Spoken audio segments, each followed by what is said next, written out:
Jonathan Gullis is a Tory MP for Stoke-on-Trent who is not afraid of controversy.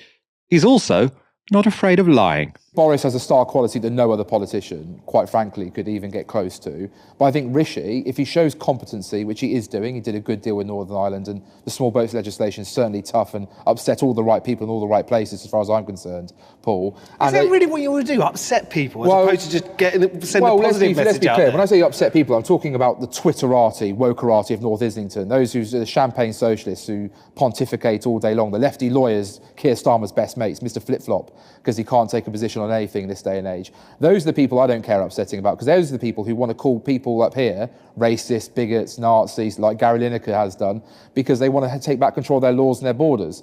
It's very much like, a doll where you pull the string from behind and then just say all the things they're programmed to say. Twitterati, woke people, Keir Starmer can't make his mind up, liberal lefties, North London, like proper verbal diarrhea when it comes to all of the dog whistles that the Tories like to use.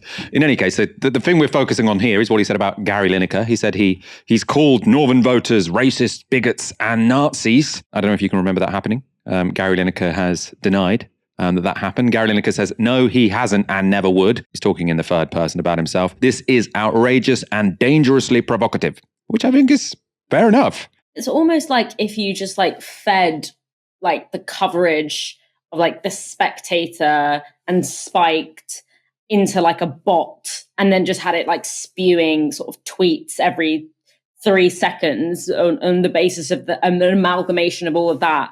And that's what came out of that man's mouth. I mean, he was really grasping for straws. And the reason he was doing that was because he knows that polling shows that if there was an election tomorrow, there's a strong likelihood that the Conservative Party would lose basically all of the red wall seats that they gained. And so I can understand why he's trying to kind of stoke up this age-old story, this, very central narrative of not just the culture war, but the class war, which is this bizarre idea that somehow, the global political and media and economic elite are in cahoots with, refugees, the most marginalized people in the world. They kind of have this pact together to help one another at the expense of white working class people, at the expense of what Enoch Powell called the ordinary Englishman, when obviously that is completely ahistorical. It's completely incorrect. But it's a very powerful story. It's a very powerful way of narrating why the promise of, endless growth, of endless development, of fair growth and fair development has not materialized for working class people in this country, wherever they're from.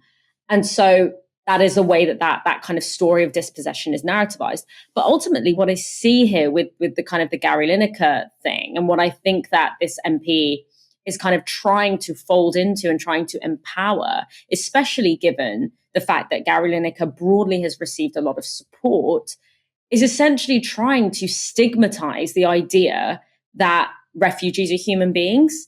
And so there's this kind of move to make it so that anyone who expresses any kind of solidarity or even just articulates a moral case rather than a technocratic case, which is what we are seeing Labour doing, talking not about, is this, morally egregious? Is this, a violation of human rights? But rather talking about how this is unworkable, it's unpractical, it's not actually going to achieve its goals. Those are different arguments.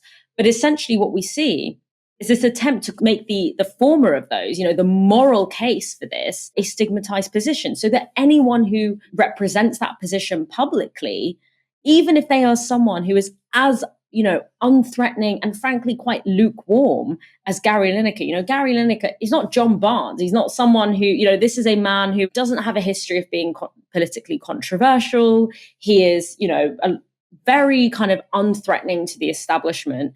But even for him, this drive to stigmatize any expression of humanity of refugees, that is, essentially what this MP is buying into. And that was a story that was started by Enoch Powell, and it continues today. And that erosion of the idea that human rights are an important legal covenant is kind of swept away. And instead, that kind of moral case is portrayed as being a snowflake, or it's portrayed as naivety, or it's portrayed as, delusional, rather than, the foundation upon which a liberal legal system is founded upon.